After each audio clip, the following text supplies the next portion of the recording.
On today's show, we are going to be talking public speaking for authors with Kirsten Holmberg. So stay tuned.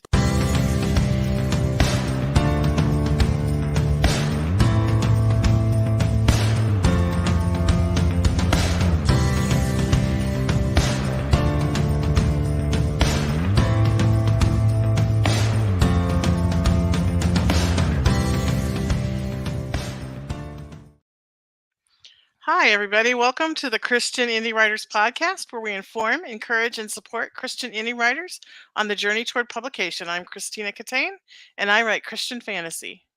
I'm Jennifer Carl Tong, and I write historical Christian romance. I'm Jamie Hirschberger, and I almost forgot I had to talk today because I was just enjoying our intro video and just having like warm and cozy feelings like, oh, the podcast. Oh, wait, it's right now. I'm not watching it. I had the same feelings, but then it ended with that picture, and you can see the gum that I was chewing. And every time the video ends and I see that, I'm like, Jen, why did you have gum in during a photo shoot? Every time I see it. You should write a nasty letter to the person who made that video. I should. Dear me, why didn't you Photoshop that out? Dear me, I'm mad at you. Yeah, pretty much all the time. Yeah. But I'm not mad at Piper. She's here this morning. Good morning, Piper. Hi, She says, Piper. hi, everyone. Liz Henderson is here. Liz, how are you? And Gigi is also here. Thanks, Liz, for I'm sure a lot of people have been active in our Facebook group, but I did notice Liz actually in the Facebook group, and I just want to point that out. Like, we do a Facebook group. It's pretty awesome. It's pretty active, despite the three of us. In spite of us, but we do have some. It's such a great community. I just love our listeners, like how they support each other and help. And yeah, there's a lot of wisdom collectively with all of us together. I love it. Yeah, it's awesome. Yeah. So we want to thank everybody who's tuning in and listening live. Big thank you to all of our listeners on iTunes and any of the other platforms where we make our audio available. YouTubers, if you like what we do, remember to like and subscribe. If you're on Facebook, share us, comment, to give us some hearts. Just mash all the buttons. That's what you need to do. And so we like to start every episode with a little segment we call What's Up? And that's where we go around and ask each other what's up. So I'm going to start with Jamie. What's up, Jamie? Well, two things. First of all, I'm having some sort of home repair stuff going on, so I might just randomly mute myself so you don't have to hear a saw or a shop vac really loudly. So yeah. But I just wanted to share with everybody that I'm kind of on this journey of discovery of like what I actually like. And so last week on Thursday, I went and saw a community theater production of a show called Lend Me a Tenor. And then this week, I was going to go see a different community theater production of Hello, Dolly, and then it sold out. So instead, I went and watched Bernadette Peters in the revival of Hello, Dolly that somebody had. And I'm just like, okay, the community theaters are not going to be able to hold a candle to that production because everybody was so animated. The costumes were amazing and the set was great.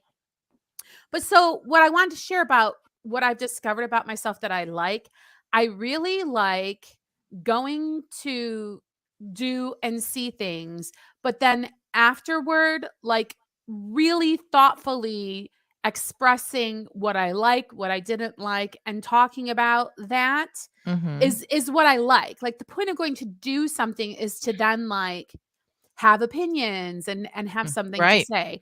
With any art, right? Yes, Any form. Yeah. yes. And Agreed. I really like being able to discuss that with somebody who wants to hear it. Because a lot of times I'm strategic restorative, top 2. And so that means I could be like, well, this could be fixed and this could be fixed, which tends to make me seem like a quote unquote critical person, but I just can't help it. My brain just kind of is like, a troubleshooting kind of a brain. So I will always have a list of this could have been better and this could have been better, but it doesn't mean I didn't have fun. It doesn't mean I didn't enjoy it. And so I like to actually say it all and engage with someone else, presumably who had also seen the show, and kind of get a back and forth about that. Right. So just a note of encouragement for those of you who, like me, are not sure what you like. Go on out there and figure it out. And do something you haven't done in a while, I guess. Have you Okay, I thought have about writing this down? Like I have, but then, like for who? Like if it's going to a be for blog? I know, but then that's a job and that's turning Oh, your hobby, something you really like into like a I see. now I have to. So, yes, I have thought about it and maybe I will, but as for right now, it's just been really good to discover that I like that. Awesome. Yes. I have a huge question. Yeah. Is it lend me a tenner like you're in England and you want 10 pounds? No, what happens is it's a tenor, like an opera tenor, Okay. who is presumed dead, and so calamity ensues because it's the star of the show and they were counting on Okay. him to perform. It's a mistaken identity, goofy kind of a show. But that's very funny, Tina. Yes. That's how I watch a lot of British television. So, Yes. um, So Liz in the chat says her what's up. I just passed 20,000 All words in network right. awareness. Good job, Liz. That is an accomplishment. Awesome. Piper's what's up. I'm back writing and feeling great about that. That's an accomplishment Awesome. Yeah. too. Ooh, I want to know what she wrote. Also, big developments in personal life just kicked off for this year. Going to need God's direction. Well, we can be praying about that. Oh. Our whole community can be praying He's about good at that. that. He So, really is. yeah. Mhm. So for me, my what's up is this week was spring break.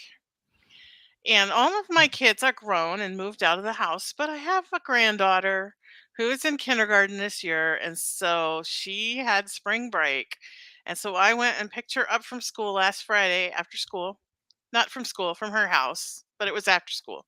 Mhm. And brought her here. And she's been here for the entire time.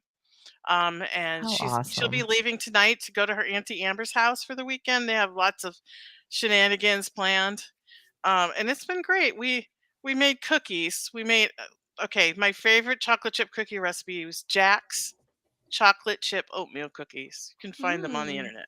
Mhm. And I let her take 2 spoons and put them on the tray, and she was so. Then she said, "This is the bestest day of my life." Aw. And you Because we posted were the video. It was so sweet. because we Oh, were making cookies together. She said. no. So Aw. yeah, I had a good week. I didn't get any writing done, but I had lots of granddaughter time. So And that's okay. The writing will always be there. yep. Yep, it'll What always be about there. you, John? What's up with you? I finished the edits on Sarah. You did? Oh, How did you keep that a secret I from us don't know. until now? I finished on Wednesday. This was really hard, keep to myself. It was so hard that I actually called Rhonda last night. I said, guess what? And I told her. And so of course we celebrated on the phone a little bit last night. But yeah. Whew, what a weight Yeah. off me, and this was and I know that doing book 3 was hard just because it was the first book and it was just riddled with problems, but I wasn't willing to give up on it. But this book, like I should have had it out 18 months ago, but that's when my mom first started getting, going downhill. And then my life was just engrossed with helping take care of her and then going into the hospital, then into the nursing home and then passing away. And then when she passed away, um 8 months ago, I thought, all right, well now my life will go back to normal. And it did to a certain extent, but every time I opened up the book, I saw my mom.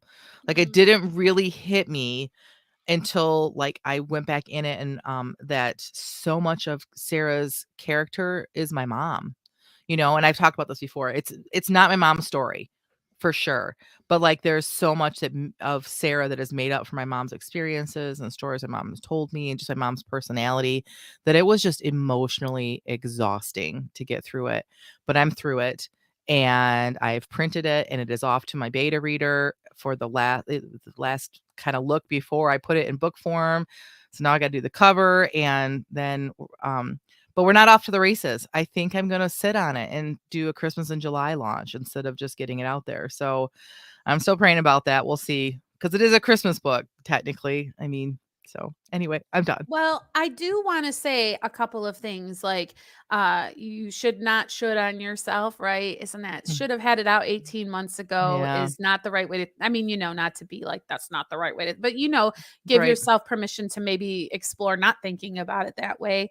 And then Mhm. also my life back to normal. Like also give yourself permission to have a new normal because Right. so much has changed and not just that now you've don't have your mom with you, but also like you're doing different things now with your free time, and Mhm.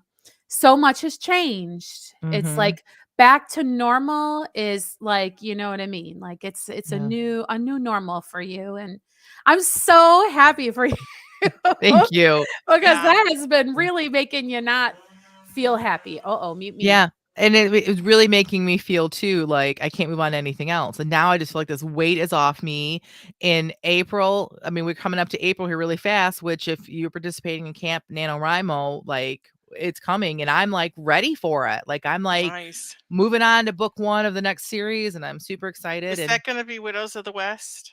it is gonna be Widows of the West, which Oh. is funny because 'cause I've been writing in that series during our sprinting for so long that you would think that, like, I would be like, that book is almost done, but really, I have the other 3 books outlined way better than this book, and so, like, we'll see, but do we wanna make our little announcement for April now or save it till the end? Well, first, before you do that, I just have to say that Uh-huh. I've been trying to figure out what Piper was doing with the trophy yellow smiling, I think it and I think she was trying to do emojis, and it just wrote out the words instead.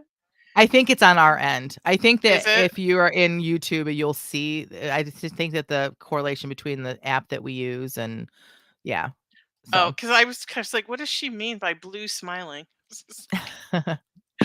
I'll be okay. But thanks I for all the bug you. I can see all everyone's congratulations, and I really appreciate that, everyone. I thank you for the support. You guys have all been there for me, so but So yes, make our announcement, Jen.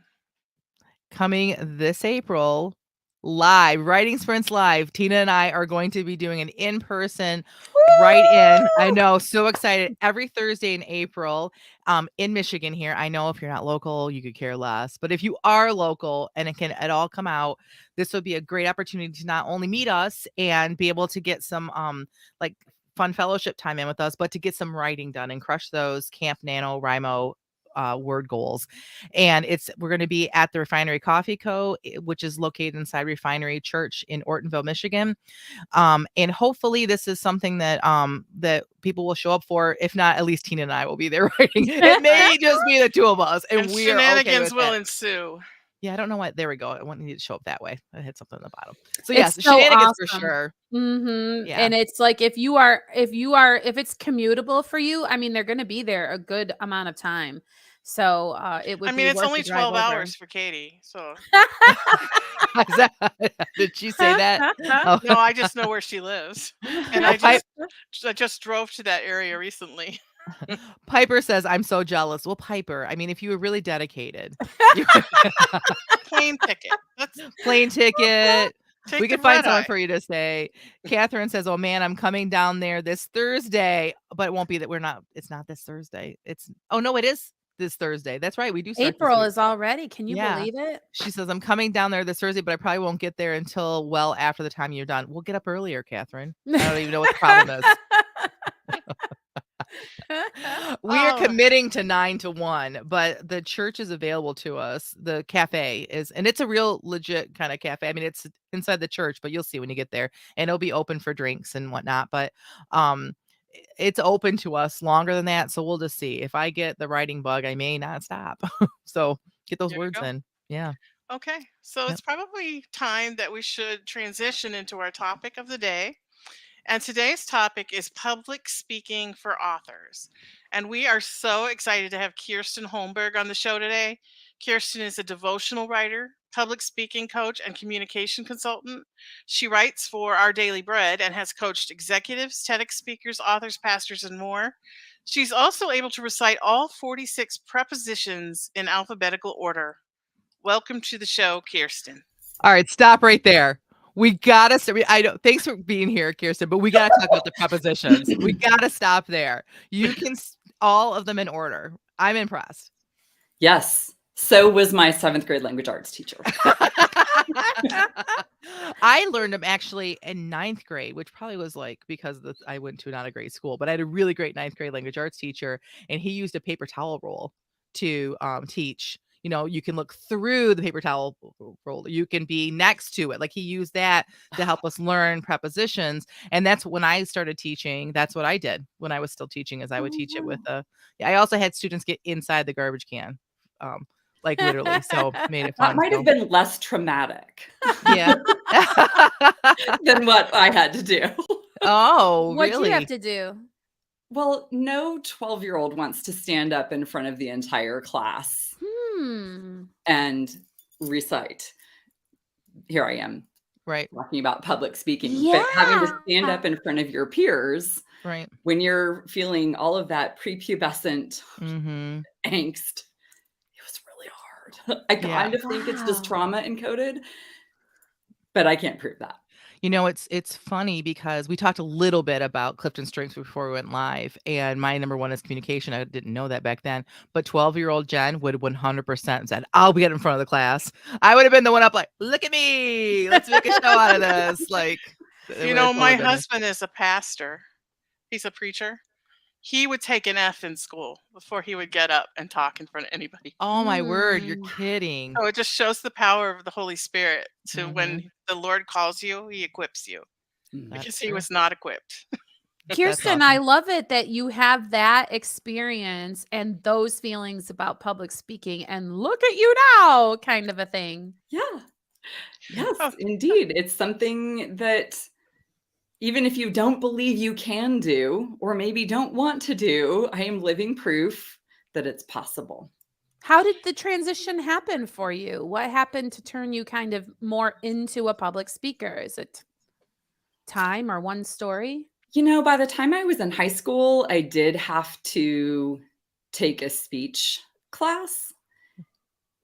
And I think I got good feedback on it. So probably it's my love of words, the methodology. I really like structure and order.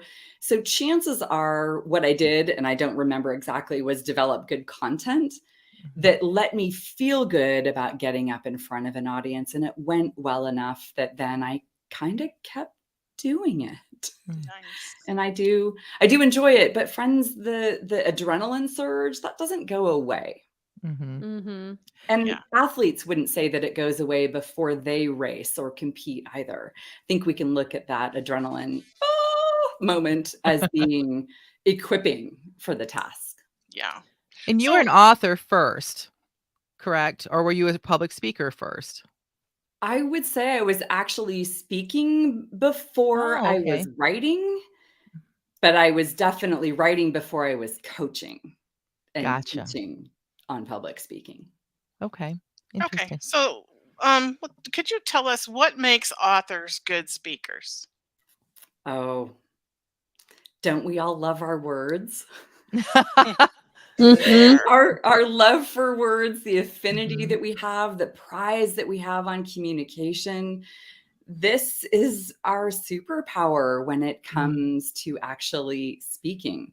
So all of those skills that you refine as a writer translate into the spoken word as well. There are some pitfalls, but as long as we know how to navigate those pitfalls, then really the fact that we prize communication so highly and that we value our audience, which is critical in Mhm. public speaking. If we value our audience that way and we compose our content that way, we're really effective as public speakers. I think, Right. Jamie, it was you that was talking about the importance of knowing your audience when you were talking about writing an excellent book. That was part of it. But I also will say that something that Jen said in the very same podcast, I'm calling you Jen, even though we're, That's I am Jen. Yep. Jennifer is for book covers. So Jen, you really advocated for knowing a storytelling structure. And Mhm. if you do know that, the way that translates in the spoken word, and lots of people, public speakers that aren't writers, don't know those. But when we all hear a story, functional MRI tests tell us that more of our brain lights up Mhm. and that it lights up more intensely. So think about having that kind of impact on your audience. And then there's some really fun research out lately that says that when we listen to a story collectively, Mhm. our heartbeats synchronize. Oh wow. Oh my That God. is so cool. Oh my gosh, that is just bewilderingly cool. I'll share a link with y'all. But if all of those tools that are encoded in us that we develop as writers and authors, if we can translate that over to the spoken word, deeply impactful, deeply Mhm. impactful. Yeah, that is really cool. And as you're talking, I'm thinking about there's so many things popping in my head about like, so if you go back to watch old episodes, I've talked about this before, but when we first started our writing group, um, when it was time to read out loud, I handed mine to Jamie. Didn't know her, but she was willing to read it out loud because I'm like, I was mortified to read my writing out loud. And then when she was reading it, I was like dying because then I was hearing someone else read my writing. And it was just like this whole, like, oh my word, but I did it because, like you said, like, it was important to me, like, the audience, like, this book had to be good, right? And so, like, I there's a lot there that I hadn't really thought about, that if our story is important to us, our audience is important to us, then this is another step toward for Mhm. that audience. So, yeah, that's good stuff. That's awesome. Yeah. That's really awesome. Somebody said, just don't call her Jenny. That somebody was Jamie. That's a whole nother story. Yeah, that's a whole other story. And again, old episodes, you can watch it. Somebody made me angry. You can call me Jenny. This person can't. So, could you tell us what some common mistakes are that authors make when they're speaking to promote their books? Oh, this goes to those pitfalls that I was Mhm. referencing there. I'm going to break my answer into two sections. One is it relates to content, and then we'll talk a little bit about delivery. When it comes to content, the pitfalls that authors make is that we prize that communication so highly, and we've really honed our skills as a writer, which means that we're writing for the eye, we're writing for the reader's eye. Now we need to write for the listener's ear. Mhm. That means a difference in our word choice and our sentence structure. What I want everyone to remember about this is that when your readers are reading, they can go back and reread what you wrote, but they can't just rewind if they're listening to you. If it's a podcast, yes, of course they can. But you don't want them to have to interrupt every time in Right. order to follow your train of thought. So creating a sentence structure that is really geared for a listener. And Mhm. then I also think writers on the content side, we have so much that we want to say that it's difficult for us to really whittle that down to one key message or a theme for our communication effort there. On the delivery side, what I would say here is that often as writers, we're a little too tied to our notes because we've put so much thought into what we're going to say. We have a tendency to script instead of work off of bullets, because that's the way we write. We write in complete sentences. And then we love the turn of phrase. We're really tickled with that alliteration, perhaps. And so if we can really think about freeing ourselves from the notes and making the priority being connecting with our audience, and that might mean I don't say things exactly the way I intended to, then I think your audience is going to get what you need instead of you delivering it or saying it exactly the way you had intended. And that's my experience working with writers. And I'm one of you. Mhm. I'm part of this. So I understand. I can get really tickled at the way I say things or write things. And so just backing Wow. away from that a little bit. We That's actually really awesome because as you were speaking, I was thinking back to like my life. And when my son, who's now 19, was a baby, I was in a MOPS group, which is Mothers of Preschoolers for those who don't know. And I was asked to be the assistant coordinator. And I said to her, "Well, I don't speak in front of people. I don't. And so if I don't have to speak in front of people, I'll do it." So she said, "No, you don't ever have to speak. You can just do this, this, and this." 2 weeks later, after I accepted the position, she quit. Now I'm the coordinator and I have to speak in front of people, and I had to do what you said. I had to write out everything I was going to say because I would stand up and I would freeze even though this room of ladies were my friends. Right. And then like there's been this transition over time where now I've been teaching the Bible study for the church for 15 years, and I have bullet points, and Great. sometimes they're only scriptures Great. that I just want to, remember the address to. And so like you're right, it's like a whole transition. And we actually put this into practice this morning before you even came in with us, which is kind of funny, is because you sent us this awesome bio, and we, I just put it in there because it was great. And then when we were talking, we kind of, long story short, we came to the point where we're like, it was so much your voice, it was hard for Tina to read it. Mhm. And so we changed it a bit so that it felt, because again, like our writing should sound like us, but when we had to speak it, so it's great though. You guys go to her website and like read things about Kirsten, because it's very personal. When you read her bio, it's like you feel like you know her and you know what she's going to sound like, and it's very true to form. But yeah, we did that. So we get that, like that you need to change the way you write to how you speak. So Yes. yeah. I have so much to say, but there's hammering going on here. Go And ahead. there was a shop vac happening. But I feel like when I look back on the times that I have presented, I would say that practice is super important, but that practice doesn't have to look the way that everybody tells you practice has to look like. Like you don't have Oh, to wow. give your speech to another person to be practicing it. You can say your speech in the car. You can mentally run through your speech while you're brushing your teeth. You can, and then imagine yourself actually speaking. And the best way that I can describe this is if you've ever walked away from a conversation being like, I was a total dork in that conversation, I should have said it this way, I should have said it that way. There's your opportunity to fix the parts where you feel like, oh, the script says exactly these words, but a more informal way to say it is these words. And then that's why the practice is important, is because as you deliver it, you find those places where you're stilted. Would you agree, Kirsten? I would agree. I would also say that even if you discover a new way to say it and you like it better, to still not be married to that. Because the goal Love here that. is that Yeah. your audience gets what they need. That's what we have to care about. If Mhm. we're there in a position of service to our audience, how they get it is way less important than that they get it. And Yes. so if we're not so tied up in saying it the way we scripted it or even the way we amended it, then we're caring about the right thing, in my Yeah, estimation. and that allows you for differences in your audience too, right? Like as opposed to having an audience that's very reactive, quick to laugh at your opening joke or whatever, Mhm. versus an audience that you would say is more dead, right? You can kind of like pivot a little if you're not married to a certain delivery. Exactly. Mhm. Good words, Jamie. Awesome. Okay, so we all know speaking engagements like podcasts, interviews, book readings, retreats, conference sessions all enhance your book launch. But authors are often reluctant to do those things. Can you tell us why?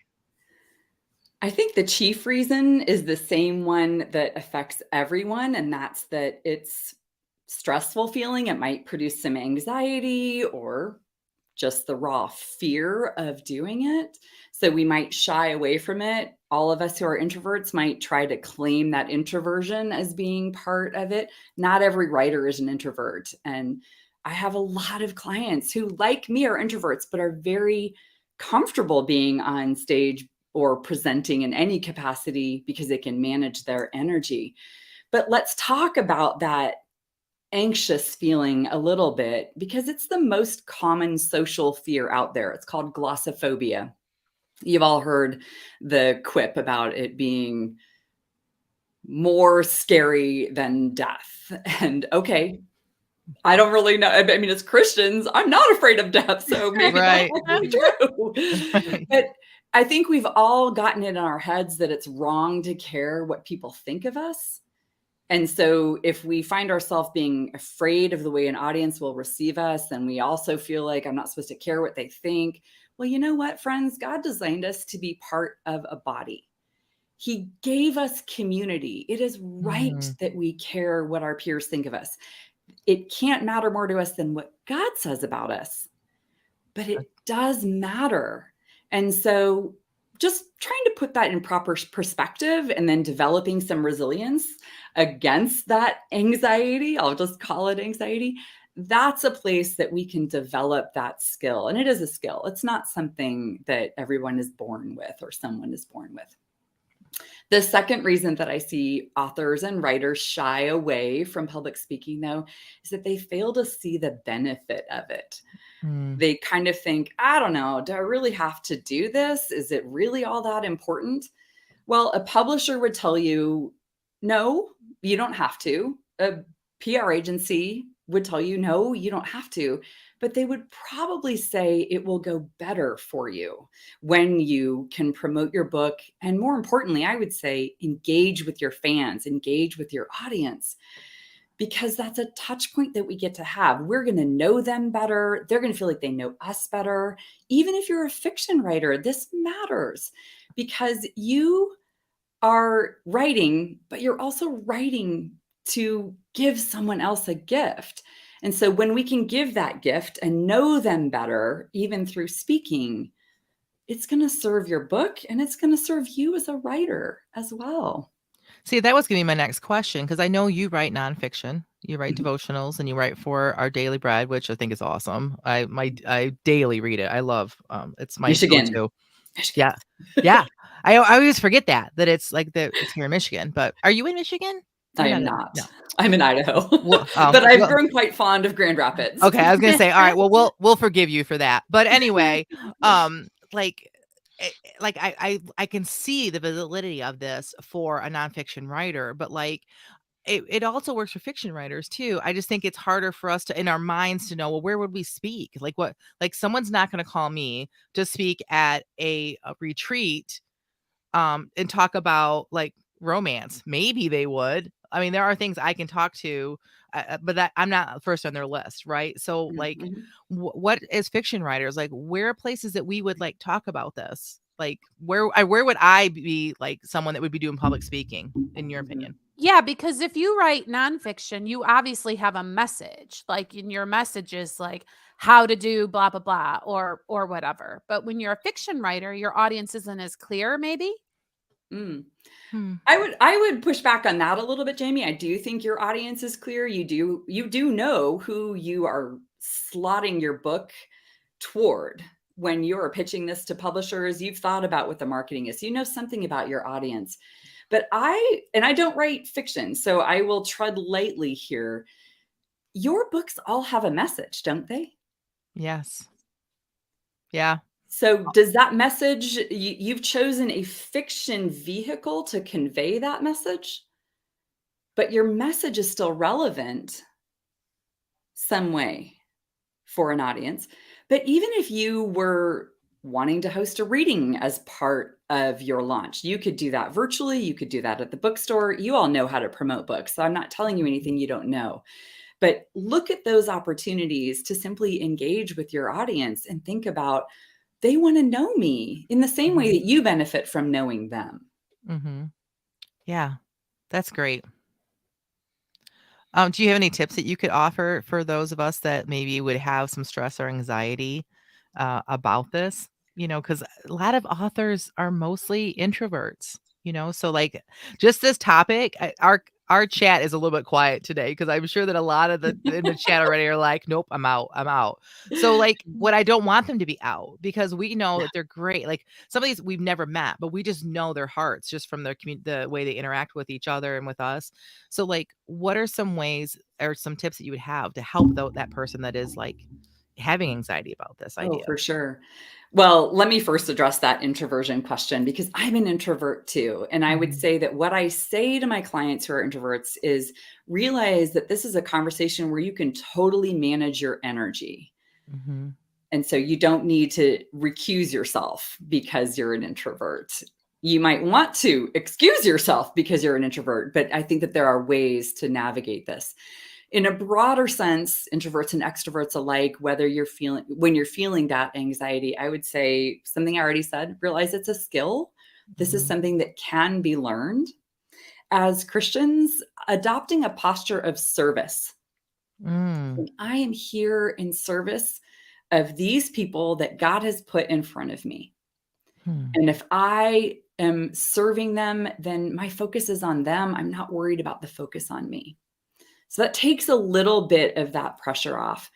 There's a great TED Talk out there by Amy Cuddy, and she is the one who did some research that showed the benefit of the way your body signals to your brain to kind of biohack some of those nerves. So taking up space, can give you a link to that as well. Then I also encourage my clients to use what are called physiological sighs. This is something you can do real time when you're speaking. You could also do it beforehand. But essentially what the trick is here is that you do a double inhale. You inhale partially, you stop, then you inhale again, and then you exhale. And this has this beautiful effect on your nervous system. Again, happy to share a link for that. Awesome. Oh my goodness, that's fascinating. Because if you think about it, when you're really super duper crying, you kind of do that like after naturally. So that's really interesting to think of that as a regulator. Yeah, it is. I can't explain the science the way it should be explained to really benefit from this. But I would say that that's a great tool. And then the last one I would offer, and this isn't accessible for everyone, so my point here is not to promote myself, but I will say that this is when you can work with a coach, devising a custom strategy. So let me give you an example of a custom strategy. I was working with a gentleman who didn't have any trouble getting up on stage and starting to present. But about 2 minutes in, he would kind of just be overcome by the nerves. And so what we realized that was for him, if he could actually plan about 2 minutes into his content to ask the audience a question and get their engagement, to put something out to them where the focus shifted back out into the audience, he could take that minute to collect his thoughts again. And so Wow, it became neat. something he did just at intervals. And he knew it was a tool that he could develop for it. Now, that's something all of you can use. So like, it's certainly not for him, but maybe it comes from working through your idiosyncratic challenges around that. That might be an opportunity to do some work with someone. Awesome. So that's what, like when an author does reach out to coach with you, is that your process? Is it to, really figure out a custom plan for them? What does your process look like when you're working with a client? Well, I'd always like to find their strengths, to harness those, let's leverage those as well as possible, but then also to find those pitfalls so that we can scaffold over them and devise a strategy that works for them. So my aim is that when I'm done working with someone, whether they're writers or not, that they leave with that in mind.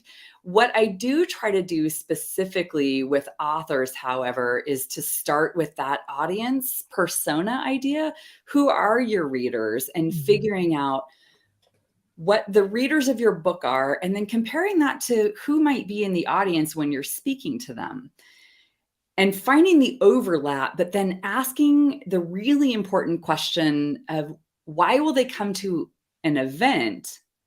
And are those needs different than why they'd pick up your book? So if there's a difference there, then we need to tailor the content in order to meet their needs. So sometimes the needs are the same, but it's important to stop and ask that question. So we really have to think about the audience. That's the first thing I always do. But then with authors, it's really important to craft a single theme for that message. Again, we come with just this beautiful repository of information and writing that we're so anxious to develop. And so really finding that, what's that core message that I can deliver for a specific speaking event? And when we know that event exists, then we can really delve in and work on an outline that meets those needs and discuss whether or not there's something visual that needs to go with it. As writers, we may not always be great at developing visuals, and we might want to create slides that are basically our notes, but that's not effective for an audience. And then finally, I would also want to equip them with some rehearsal strategies. Jamie, you already mentioned a bunch of great rehearsal strategies, but really equipping them to overcome their specific challenges. Awesome. That's awesome. So go ahead, Jen. No, I was just going to say, I have just so many questions, like questions that we don't even have in our outline. This is just like really sparking things in me, and it's exciting. And I'm sure that our audience is thinking the same way. So I just wanted to point out that if we go to your website, which is kirstenholmberg.com. So clever. Yeah. KIR. Well, mine's jennifercarltong.com. So we're in the same boat, sister. ChristinaCatane.com. Yep. KirstenHolmberg.com. When you're there, you can find information about Kirsten, but you also can sign up for her newsletter, which I just did while you were talking. And she has two different newsletters where you can have whether you want information about like encouraging in your faith or for more information about public speaking as authors. And so I encourage everybody listening to go and join her newsletter to be able to continue this conversation and continue to get more information, because this has been really great, Kirsten. Good. Yeah. And I do have opportunities regularly for folks to come and just have, I call it happy hour, office hour. It's the end of the day. Just come hang out. We can talk about whatever you want, but you can also bring your public speaking questions. That's great. Awesome.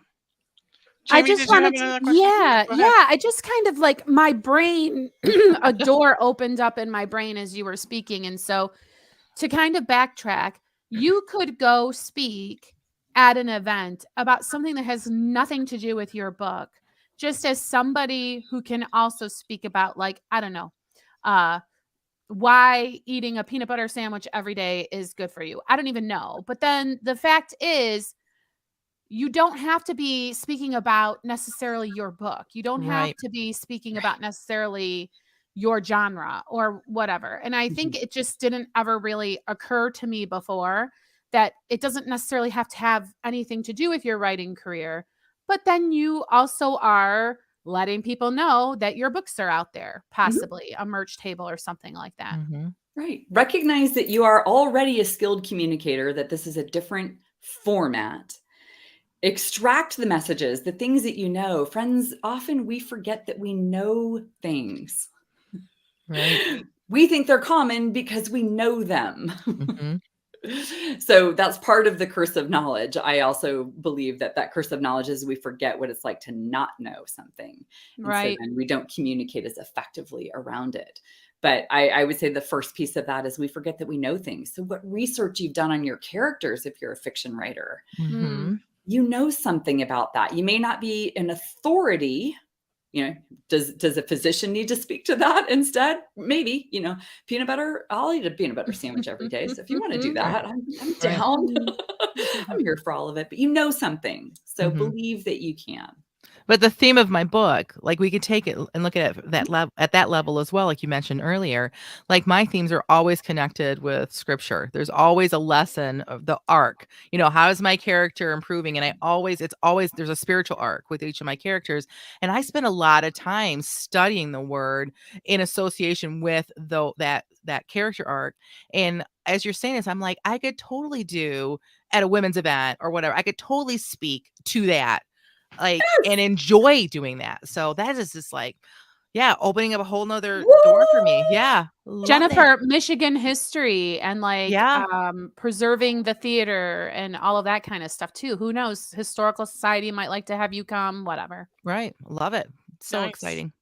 Okay, well, I think that we're really out of time. So I just want to give you a chance, Kirsten, to have one last word before we have to say goodbye to you. And tell us the best way to get a hold of you and how you would Yeah. like us to send people to you.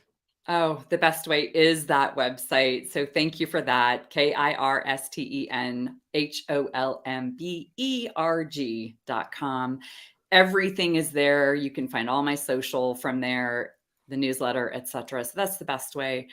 But I think where I want to leave you all here is that no matter where you came in today with how you feel about public speaking, I hope you lean into taking a next step with it, because I believe that you have something to offer the world. You're already offering it in written form.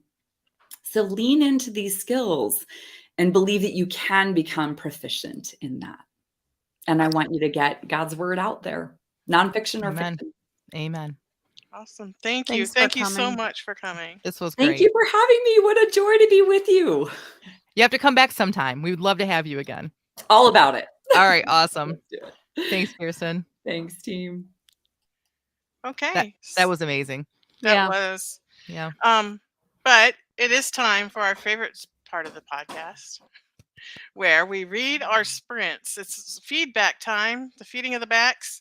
We have sprinted with a prompt that we did not have any planning time or rehearsal time, and we didn't have any editing time, and we have just written it, and now we're going to read it to you raw. live and on the air. And so only positive feedback is allowed because we haven't had a chance to fix all of those little things that we should have fixed. So, I don't know. What are you talking about? I write perfectly clean from the first. yeah, me too. I'm just, I just don't want to discourage everybody else. Oh, yeah. That's It's what for I everyone did. else. So, Jamie, why don't you tell us what the prompt is and then read us what you wrote? Well, in today's episode, you are to use these 5 words in your story or just wave at them on the way by. Player, republic, phone, media, and possession. And I did use at least one of the words, and I really had good intentions about using the rest. And then I just forgot there were words, which I guess is a good place to go. Right. So here we go. You have created for yourself a great republic, if you can keep it. Tommy Folger had delivered the preceding monologue and ending line expertly, peeping at the audience over a pair of wire-framed bifocals. Even I forgot for a moment that this was the pesky neighbor's kid, the one who had trampled on my begonias last year during an especially animated game of tug ball, wearing a rubber wig and a musty repurposed vintage clothing, and not good old Ben Franklin himself. The curtain fell and then rose again for bows. The audience sprang to their feet, shouting bravo. I took the opportunity to slide out and hustle to my car before the parking lot gridlock commenced. At least there was some bright side to having a kid who worked as property master. She wouldn't be on stage to receive roses and applause. She'd be cutting up with Misty and Franklin in the green room. At least she would be if she was anything like I was at that age. The phone rang, and without thinking, I pressed the button on my steering wheel, which would connect me with the caller. Hello? Where are you? I winced at the loud voice and jammed my finger to decrease the audio volume, even as the anger within me ratcheted up. Managing to keep my voice even, I replied, You lost your right to know where I am on the day you filed for divorce. Very funny, my ex Stephen replied. Now tell me what's going on. Not funny at all, actually. His continued anger somehow made it easy for me to respond in a calm and collected manner. Entirely accurate. I am curious, however, as to why you so stridently insist on knowing my whereabouts. Is there something you need? His voice came back a garbled jumble. Something was wrong with the connection. Whether it was on my end or on his, I could not be sure. The section of 301 I was driving along was notorious for having terrible service. For a moment, just for a flash, the old familiar feeling returned. Stephen would not like me asking him to repeat himself, I knew. My heartbeat quickened. My mind raced. I should try, I knew, to interpret the garbled speech he had uttered and provide him with a satisfactory answer to his request. Then, as quickly as it had beset me, the feeling was gone, replaced with a flood of release and realization that his inability to emotionally regulate himself was no longer my problem. Sorry, Stephen. The connection is bad. I'll call you when I get home, I said. Then I hit the disconnect button. Oh, love it. My favorite line, and I'm not going to quote it correctly, but was when she realized his inability to properly display his emotions was no longer her problem. That's such a freeing sentence for this I can see shackles breaking. Like, have you ever seen one of those Christian music videos where they have like the shackles breaking and like the links just going? Yeah. Like I could see those graphics in that line. That was perfect. And I love this character. Like I already feel like I'm just I love her, I know her, and I'm just so happy for her to come to that realization. You know what I mean? Because you're just so good with characters.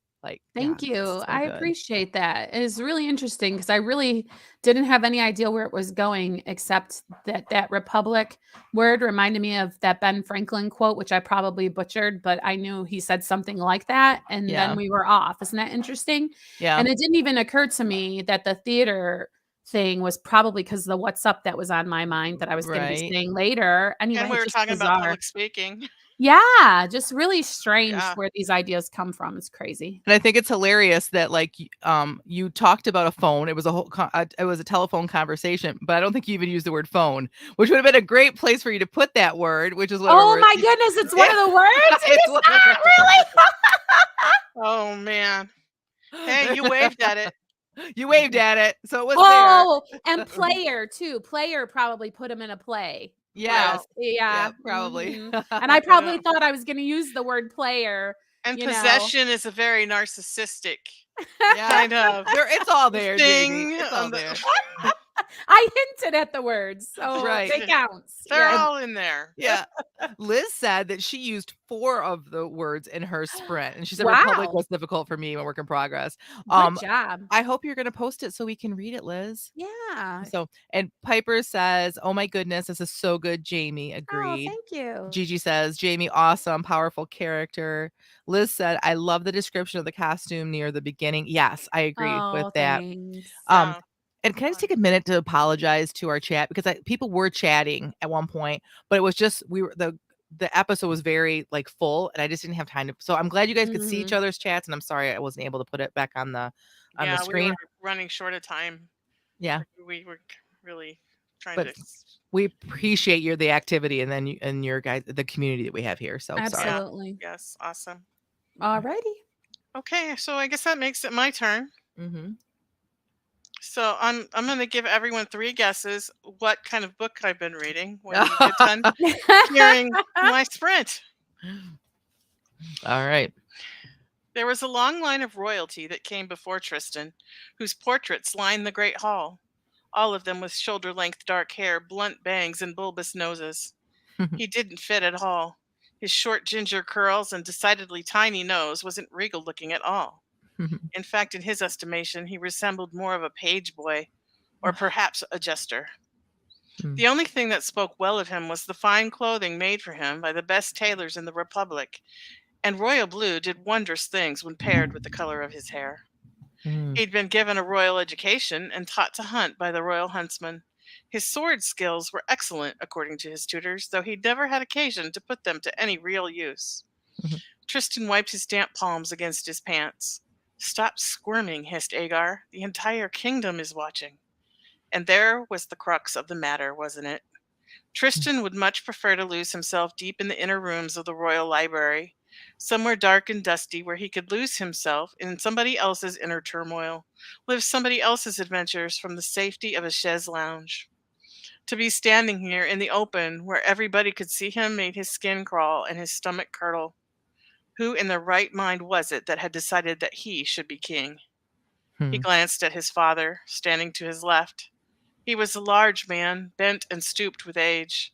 His dark hair was white, and he leaned heavily on the staff in his wizened hand. His brother Blake brooded on the other side of their father.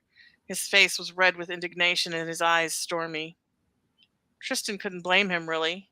To be passed over as the eldest son and have your younger, less capable brother chosen above you, it had to sting. Couldn't understand it himself. One must lead with the heart, not the fist, was the only explanation Tristan's father had given him.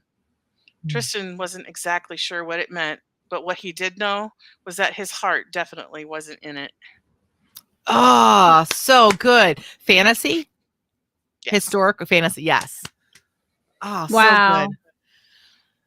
All right. Also, the public speaking thing kind of coming in Yeah. there, like That was awesome. yeah, the influence. I love like I could picture royal blue against red hair being very striking, and like it really helped me to actually have a full on picture of this person. Small nose, close ginger curls, you know. And isn't it funny how like normally people might be like, "Oh, I'm so glad I didn't get the family nose," and he's like mad that he doesn't have it because I would not want a nose that is called bulbous. Yeah. And But I was he's all like, "Oh, I wish I had that big nose." but I was just thinking though that like it doesn't matter how the royal family looks, that's going to be the standard of beauty, right? Because they are in control, they have the money. And so we look at it like a bulbous nose, but like that would have been regal because that all the royal regals look like that. So everybody would want to look like that. So yeah, well done, Tina. Thanks. Yeah, I love this character. I am rooting for him. Like just the fact that like not because he's a ginger, right? Because I guess if they were all gingers and he was a brown haired kid, I would be rooting for him, right? I just love that you made him a ginger and you're very specific about why he was different. And it makes me wonder, like, why is he different? Why doesn't he look like the rest? You know, like this is a great story already and could be like something really good. So Agree. I Piper, really had fun writing it too. Oh, good. See, that's what you need to do. You need to find something that you have fun writing, right? Yeah. Piper says, I love fairy tales. I love characters who love libraries and books. Ditto. This is so great, Tina. She also said, I love depictions of the paintings with the bulbous nose. Yep. Liz says, my guess was Spare. I wouldn't want Harry's to. book. I Yeah. wouldn't want a big nose either. Yeah. Were you Piper's. reading Spare, Tina? I don't know what that is, so Oh, apparently It's not. Harry's book. Yeah. yeah. Gigi says, Tina, you've been reading in Maria Johnson's genre. That's true. Well done. I really enjoyed that. Yeah, it Thank was you. fun. I'm glad you had as much fun writing it as we had listening to it. Mm-hmm. Yeah, I really did. Even Right. though it's not my usual. I mean, I do write fantasy, but not like the swords and the knights and the Right. castle kind. So, yeah, it Might was be fun. Might be fun to write. All right, Jen, what did you All right, we're write back for with us today? the word player inspired me. We're back with Marnie. Well, plus because I couldn't really write about phone and media, with the historical. So he's such a player. Marnie jumped. She hadn't heard Olivia approach. Who? Olivia turned a knowing look at Marnie. We both know who I'm talking about. Listen, if you're going to drool over the boss so openly, please don't insult us both by trying to act like you weren't. Just admit you were caught in the act. Marnie truly didn't realize that she had been staring at Mr. Boss. Well, at least not while she was staring. She knew it now and hated that someone else knew it as well, especially if that someone was Olivia Tambling. Olivia turned her green eyes from Marnie back in the direction of Mr. Boss and smirked. I mean, he really is the only thing worth looking at around here. Marnie picked up her phone in an attempt to change the subject. Did you get that list of media I sent you? I need your decision before I post any of it. If only he wasn't so aware of how good looking he is, then maybe he'd be more tolerable. I didn't know you found him intolerable. Well, I tolerated him for a while, she quipped, if you know what I mean. Marnie didn't want to know what she meant. But like I said, he's a player. Marnie went back to work, praying Olivia would get the hint and leave her alone. But she didn't. But playing wasn't so bad for a while. She patted Marnie on the shoulder patronizingly.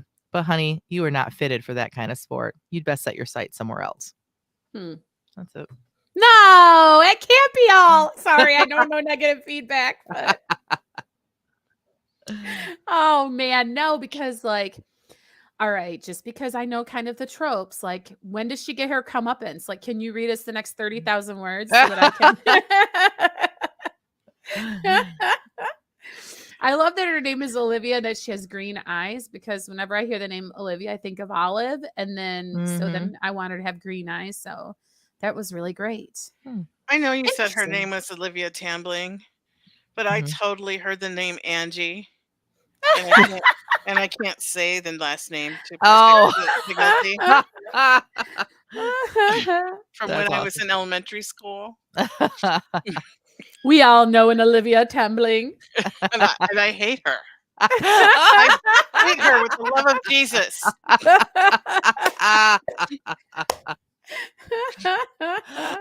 You guys know I love writing characters like this. Every single one of my books has someone similar to Olivia because they're just so much fun to write and then so much fun to later destroy. Wow. So this doesn't have a whole lot in it, but it was just fun to write today. Piper says, oh my goodness, that kind of cattiness is so meant to be taken down. Exactly. Yes. Yeah, for sure. Oh, wow. We shall have our vengeance through you, Jen. You can, if this ever makes it into a book, you can go through and cross out every reference of Olivia and put the name Angie in there. That's what I'm going to do. Gigi said, Jen, that was so good. Marnie was busted. I love how she refers to him as Mr. Boss. That really adds sass to your story. I know. And what's terrible about it is Jen's like, oh, I just call him that because I don't know his name. I'm like, no, he has to say Mr. Boss for ever. No, I think when you said that to me months ago, you're like, no, I think you should keep it as Mr. Boss because we're inside her head and only do it from her perspective. And then she could just always refer to him. And maybe I'll have nicknames for other characters too, instead of their real names. Maybe. I think that's delicious. I really think I'm going to do that. And at some point, his name will get revealed by someone else calling him that name. I have a suggestion for Olivia's nickname. I don't know if we should put it on air. Liz agrees with you. She says, yeah, you can't name him. Yeah. All So right. it's so cute. This whole the whole like thing is great. And what's interesting about it is it's contemporary. Yeah, I know. It's weird. Like super contemporary. I mean, she's in like digital media. I have a lot of contemporary novels in the works. Like just when I like get bored or I just like whatever in sprints and stuff. I have a lot. I have one that's almost completely done. I have the one the like the billionaire romance Christian Mhm. contemporary. There's this one. I have some sports ones that I have like kind of outlined a bit. Yeah, like You but have the woman who's dying of cancer. Is her name Maud or Marge? oh, yeah, I forgot about her. I think it's Margie. Yeah, and I know about No, your I don't know. billionaire one because you left Jamie on the side of the mountain. Thank you very much. No, that's a different billionaire one. I forgot about that one. That's a celebrity one, and I named the main character the girl Jamie, and I Yeah. love They Is there left him on such the a side thing of the as a mountain. rags to riches romance? Is that a yes, genre? I think so. Because It would that's the be one I like need to happen in Cinderella. my life. I need my husband to just suddenly like come into millions. Piper says, "Oh, I do that with incidental characters, nickname them for the main character's point of view, but Mr. Boss would have to be called something other right." Yes, I would have to finesse it well, but he would have to be called by something else by other people. But like, I can avoid that for a long time Mhm. in the book because Yep. everybody knows. They'll just say he, or you'd be in the room with him, and like Or you could just say sir. Like they yeah. could just address him as sir because he is the boss. But in real life, if we're in a room together, I'm not gonna always every time talking to you, I'm not gonna say every time like, "Well, Tina," I'm just gonna look at you and say, "But what do you think about this?" Do you know what I'm saying? Like, and so I Mhm. could finesse it that way, and it's doable. I mean, like, people Mhm. told me, and I mean writers, when I first was working on, Esther's book, they're like, "How are you gonna go almost the whole book without him realizing her real name is Esther?" And I like and it worked. I did it, Mhm. I think it works. So, yeah. Yeah, I think Yeah. if it's Marnie's point of view, that's what he's called in her head, and, if someone else is talking to him or about him, she addressed Mr. Boss, blah, blah, blah, blah, blah, you know what I mean? Like, Yeah. it seems like it would be very doable. I just that's so fun. And that's my It is plan fun. for my contemporaries is it'll just be from her perspective. I really think that that's how I'm gonna do it because it just makes discovery of things that much more fun because we're never Yeah. inside his head, you know? So, Mhm. well, thanks, Great. All everybody. I right. appreciate that. So if you guys did our prompt, was it Liz that did it? Liz did it. Mhm. Make sure you post it in our Facebook group under Mhm. the prompt that I put up Mhm. Mhm. in the comment feed so we can read them and comment on them. Mhm. Yeah, So I really enjoyed reading Teresa's last week. It Me was so too. neat to see the different take on the prompt. I yeah. didn't get to read it till last night. I've been so, like, you know, but I did, and I was like, "I'm really sorry I'm so late, but this is awesome." So, All right. So we are going to transition now into the what's next portion of the podcast. And I'm going to start with you this time, Jen. well, my book is done editing, so woohoo! So, I have it, like I said, it's out to a beta reader. I need to start working on the cover, but really and truly, if I'm not coming out until July with it, I have some time for that. So, this coming week, I'm going to work on really hard, getting the outline ready for book one of the Widows of the West series, and starting tomorrow, I'm gonna start writing because it's Camp Nano, and it's been a while since I really truly dedicated myself to a nano project, and this is gonna be it. And I'm super excited about next Thursday. And even if it's just Tina and I, which by the way, if this entices some people, probably Rhonda's gonna be there. Just saying, I have a little inside scoop on that. Um, like even if it's just the just us, it's still gonna be a lot of fun. So hopefully someone listening will be close enough that they'll want to drive a little bit and come out for that. It'll be worth it. And So I that's really, want oh, I went right out of my head. okay. It's usually me that does it. Oh, I really wanna encourage you, Jen, if you would, to just kind of ask people how camp is going in our Facebook group, like yeah, between now and next Friday, to encourage people who are doing Camp Nano. I know Joe's not with us in the chat today, but I know she is going to be a camper. awesome. Awesome. Okay, what's next for me? I am going to buckle down and get back to work on Monday. Had our little spring fling, and it's time to get back to get this book done. So I, like Jen, I can move on to the next. So exciting. So that's it for me. What about you, Jamie? Yeah, I'm in editing of my young adult futuristic novel Analog, and when I'm working in it, I'm really still excited about the project, and so I'm very pleased with how things are shaping up. I know I'm going to have to go back and do another pass through, but I've got to go through and finish this one. And then because I have decided that there's some more plot development that needs to happen in the beginning. Because it's the emotional pull is very important. And it was interesting today's episode and the talk about the message in your books, which is really interesting because a lot of times, especially Christian authors, the message is just like kind of salvation, right? And when Mhm. we're talking about the themes or talking about the message of the book, it really was like the focus and the theme of my novel. These things that I'm adding are going to only help make it stronger because it's going to speak more to the theme. And I'm very pleased and excited about that. It's just a lot of hard work, and Mhm. actually doing difficult things is, it's called work for a reason. But it's gonna be so worth it in the end, Jamie. Yes, I'm it so is. excited for how yeah, it's gonna be so great. Awesome. Appreciate that. Okay. Well, next week you're going to want to come back. We're going to do some essential writing tips, and we are going to talk about character interrogations. So Mm. that should be very interesting. So until then, this concludes the Christianity Writers Podcast. So until next week, may your pen be prolific, your deadlines be met, and may all of your words honor Christ. Bye. Bye, everyone.